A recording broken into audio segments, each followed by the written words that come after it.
Hey everyone, welcome back to our channel. In today's video, I'll be showing you how to easily check your BVN on the GTBank app. Let's get started. First, if you don't have the GTBank app yet, head over to your Google Play Store or Apple App Store.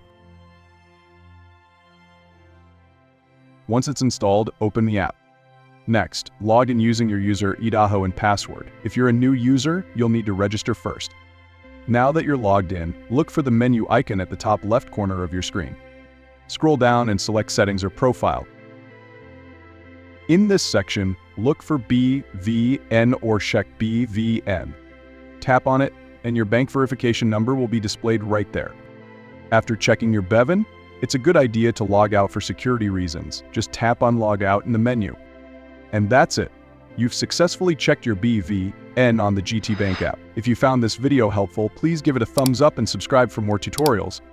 Drop any questions in the comments below, and I'll see you in the next video. Bye for now.